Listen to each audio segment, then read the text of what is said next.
Good morning, everyone. Welcome to my channel. It's Katie from Without a Crystal Ball. It's the day where we need to find out what is going on with JJ Fallow and Tylee Ryan. Over the weekend, on Saturday and Sunday, Lori and Chad Daybell, formerly Lori Vallow, were located in Hawaii after leaving the state of Idaho in November.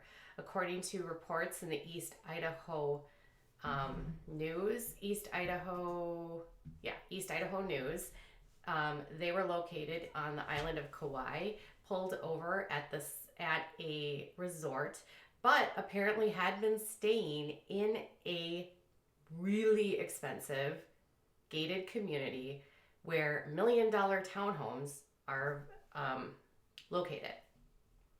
Lori had previously lived in Kauai with her husband, Charles Vallow, who is no longer with us after an incident happened in July of 2019 between her and her brother.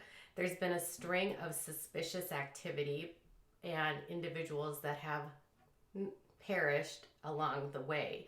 Family members are saying that Lori Vallow changed dramatically after getting involved with Chad Daybell. Chad Daybell is an author who has opened he runs like a self-published company, like a publishing company, and has written books about prepping for the next coming of Christ.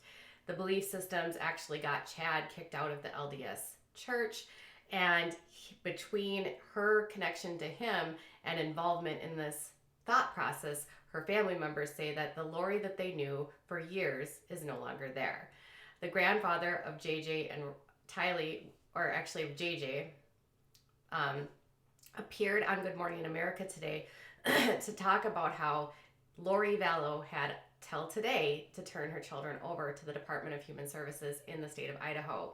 According to the prosecutors who released and unsealed a document related to the case, Lori Vallow had 5 days from the day of service to bring her children, who have been missing since September, to Rexburg's Department of Human Services, and because she will not cooperate, and nobody has seen them since September.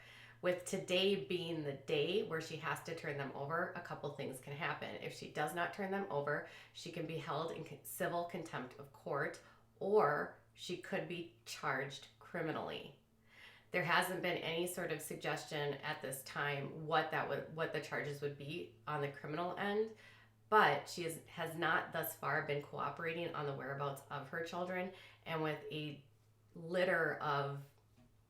string of people that have are no longer here and have left this world under suspicious circumstances, things are not looking good for Lori's children. When JJ's grandfather spoke with GMA, he was very adamant that Lori is not recognizable, changed dramatically, and for 13 years was a loving and amazing mother. It all changed with Chad. Now, prosecutors have said they did release a press release after they served Lori. So basically, they flee from Idaho. They find them in Kauai. They search their townhome. They search their car. They take their car.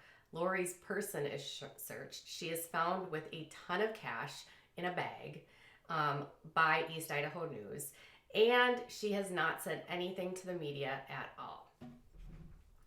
Following their service, the prosecutor released a statement which says, "We are grateful for the concern and attention being showed regarding the location, health, and safety of Tylee Ryan and JJ Vallow. We again renew our gratitude for the help received and continue to request that anybody with information regarding the whereabouts of the children come forward.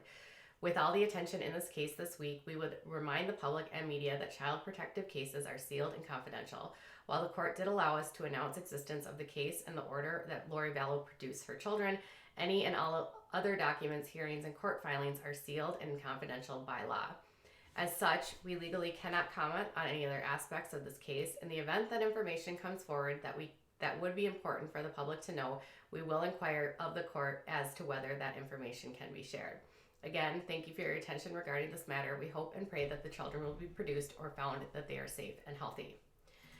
Now, the grandfather says that he has no belief that the children will be turned over at all, sadly. He said he hopes that they will, but he says that the Lori that is existing today doesn't make sense, is nonsensical, he said, and he doesn't think he'll see JJ again. So today's the day. Is she going to do it? Will we learn out more? What's going to happen next? I don't know. The case has gone international at this point. Almost every media outlet is covering it, and the ties to this doomsday cult has made everything even more magnified. Chad Daybell's own wife was suspiciously passed away in her sleep, and the individuals in Idaho actually exhumed her body. They spoke with the East Idaho News a couple days ago, who said that the autopsy is still pending, but the cause of death has been changed to suspicious, and Chad is listed as a person of interest. The Arizona police, where Charles Vallow, her husband, was killed by her brother, have said they are now interested if Lori will speak to them to find out more, because Lori's brother, who was involved in the situation with Charles, suddenly lost his life in December. With more and more bodies and less answers, the investigators in Arizona said they would talk to Lori. At this point, she is not considered a person of interest. However, recent footage that was released of Lori in Arizona showed her smiling, returning home to a scene where cops had arrived after Charles had lost his life. It's weird and creepy. So at this point, they're still not in custody, the kids have not come back, and the family is not optimistic. However, we'll know more hopefully today on what will happen from a criminal standpoint with this case. I will keep you updated as soon as I know more. And if you have thoughts, questions, or concerns, let me know in the comments below. Bye, guys.